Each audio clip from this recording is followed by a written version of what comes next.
So we've been in Oaxaca for 3 weeks now. We love the city, super charmed. And we want to share with you some of the things that we've been doing, sort of what life is like in Oaxaca. I think one thing that's really cool about Oaxaca, it's a very digestible city. Like, it's not too overwhelming. It's a really big tourist destination, but the city is only about 300 to 350,000 people compared to like a million or more people in like Tijuana. There's not like skyscrapers or tall buildings anywhere. It's really just like a small, like centralized city that has just a little bit of everything that makes it quite perfect. It's super walkable. We have walked everywhere. Like, I've never taken a taxi or a bus. We're nervous to take a taxi for the first, we just haven't done it. I think that's one of the great things about Oaxaca is that it's such a hub for all the cultural things that make Mexico unique. When you're looking for Mexico, obviously you're looking for really authentic Mexican cuisine. You think of moles, right, which is one of like the staples of Mexican cooking that comes to mind. We've gotten moles with countless meals, and they sell moles in paste form or dry form at all of the different markets. You can find them at all the different types of like lower street food stands to the market stands to even all the high-end restaurants that we've gone to. We've gotten some form of mole. And that's what makes this city so great, is it has all of these really authentic parts about Mexico that get to shine without too much of the tourism or the international city aspects, and you just get like the really good food, the really incredible art, the charming architecture of it with all these like pastel and periwinkle colors. It's a beautiful city, and everyone should really put it on their bucket list. Another thing that I really like is it's felt relatively clean. Yeah. And safe. It's just, which is another thing that's nice about coming to a new place, is feeling like you're fine to walk around at night, or, you know, I think that's been a good transition. We mentioned Oaxaca is walkable. Walkable. How's that not a thing already? Somebody make a t-shirt. There's a like center of the city, as there is with many cities. But this one is where all the action happens. It's where all the restaurants, bars, shops, art galleries, museums. It's called Zócalo. There's a really big church and about 100 or so different vendors.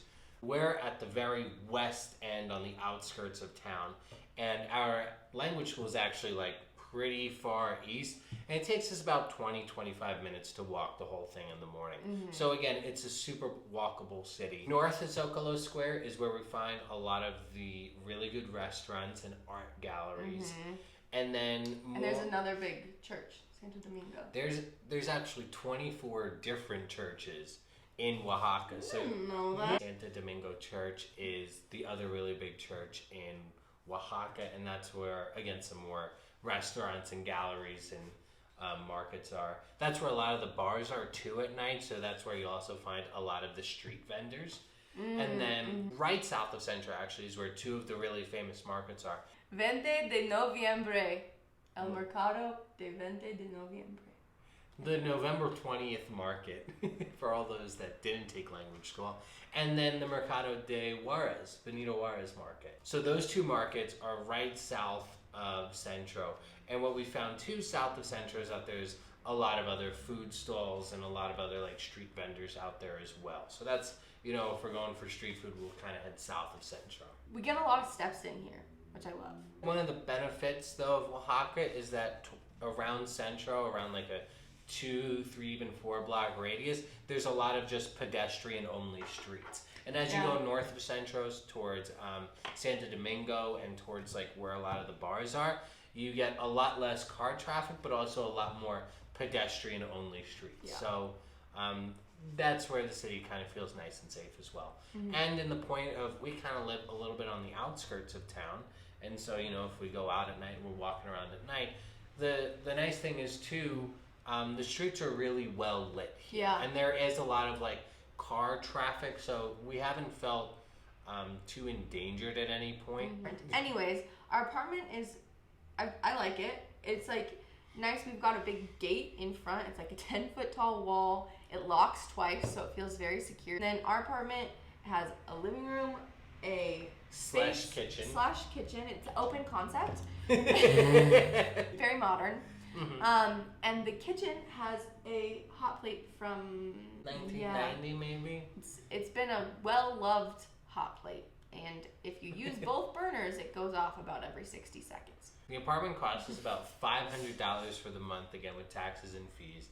We're looking at about 350 square feet, full bed. No, it's a queen. We got a queen. It's a double bed. It's a double bed. It has like a cute little balcony over there that's nice, and you can see like a little view of the mountains and some houses and stuff. It's cute. Dan, cut in footage of the balcony. So, Tour number one.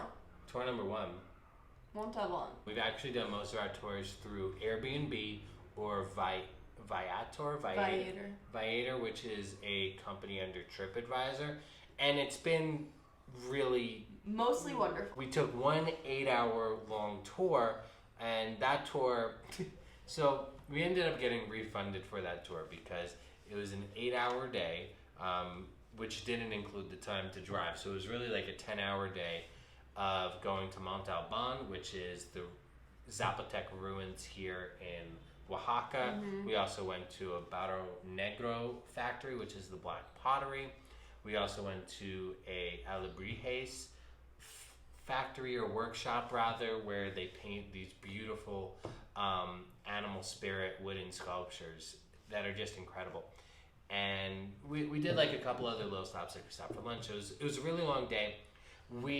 There was an option to select the tour with an English-speaking guide, which, again, this was our first week here.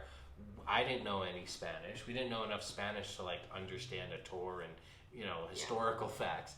And we get to the tour, and they're like, do you speak Spanish? We're like, no. They're like, oh, we don't speak English. We don't speak English.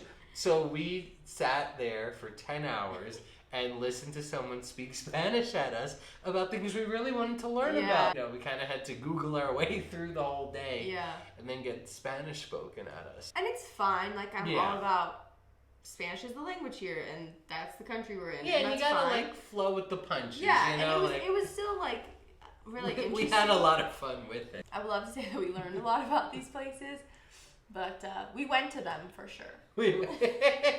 We're visual learners. Yeah. We've also been on a couple really great walking tours within the city, and I like doing the walking tours the first couple days that we came here, because we learned the format of the city or how the city works very quickly. So there was 3 tours that we did almost right away. The first tour that we did right away was this like nocturnal night walking tour around the different like churches. It had a really good host on Airbnb, Javier. We went around to like different spots in the city, and he told us different stories, whether it was like history or folklore stories that have been told for generations here in Oaxaca.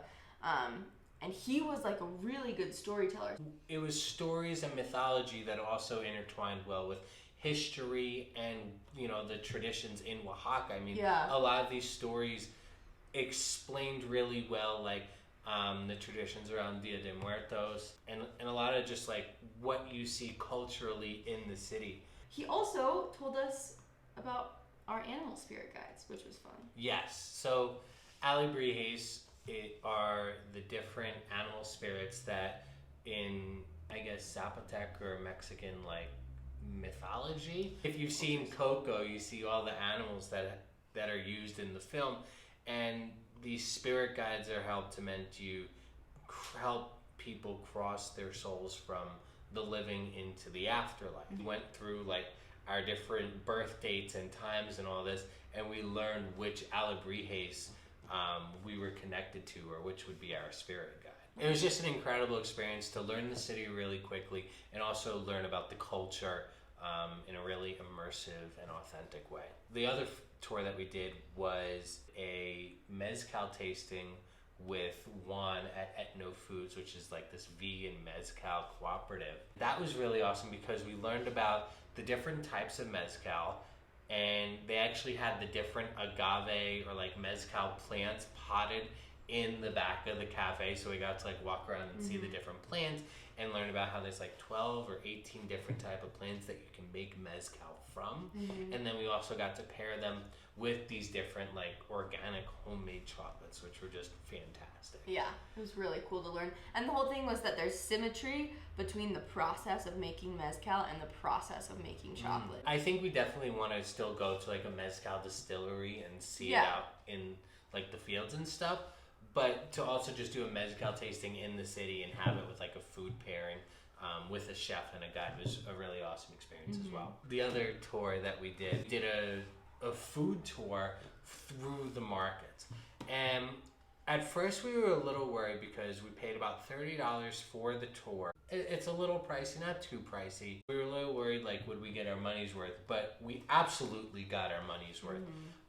The food was not included, but we learned so much about the markets and the food in Oaxaca that we wouldn't have figured out otherwise. Yeah. But having someone from Oaxaca to guide you through the markets and kind of knows which stands are the best and what you should get from this market versus that market really opened up these markets for us the last couple of weeks. And another great way to learn the city relatively quickly. Another situation where I felt like I learned so much that I didn't expect to learn. Really awesome to see it through the eyes of someone who knows the history and the culture and the city really well.